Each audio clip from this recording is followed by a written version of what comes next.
Hotel હલાવતો અને મારી અહીંયા 6 રેડું પાડી છે. ચિંતા નથી કરવી, 125 વીઘા વાળી એ ખરી સજી. બાકી ધંધા બંધ કરી દઈશ.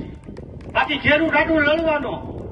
અને મંત્રી શ્રી મારા ભાઈ આજે જ બોલ્યા હતા કે ખેડૂતને 80 લાખ દઈ દઈ. 80 ને આ કાવડના કેટલા દઈએ? આનું ભાડું કેટલું દઈએ? તો આને કાઢો, માયાથી જ મુહૂર્ત કરો. એટલે આપણે કોઈને કઈ મજીરા વગેરે આ સરકાર કોઈને દઈએ એમ નથી. અને હે પાછું પ્રાઇવેટ ને સરકાર ઉપાડો લઈને બેઠી આવી રે. હવે જે આપણે મારા ભાઈ શ્રી બોલ્યા હતા 80,000 ખેડૂતને દઈ છે, આમાં કેને મળ્યા 80 લાખ? કેને મળ્યા? હાથ ઊંચો કરો તો. હવે એમને નાખી ગયા, કાંઈ દીધું નથી, એમને કરી ગયા ખેતરમાં અમારા દીકરા. અને 80 નથી જોતા, અમારે 4 લાખ કરોડ રૂપિયાનું નુકસાન અમે છે. ખેતરમાં હિસાબ કરાવશે આ એક થાંભલો નાખે એટલે એ ખેતરની કિંમત ઘટી જાય 50%.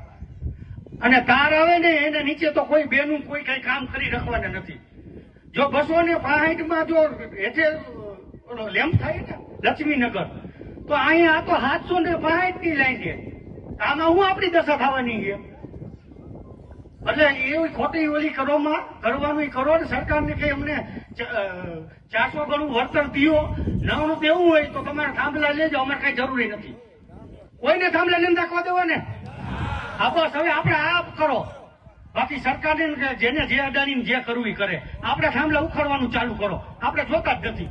રણમાં જાઓ, અહીંયા કઈ કામ નથી. મારા દીકરા એક તો ઉલ્લુ બનાવે, બસ આપણા ખેડૂતને બધાને.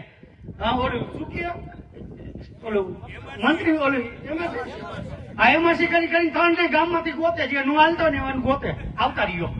અમુક એમાં ભાજપના હોય ને મારા દીકરા હોશિયાર રહ્યા. હવે ઈ બંધ કરો ને, હવે અમારા રેલા આવશે. હાલો, જય જવાન.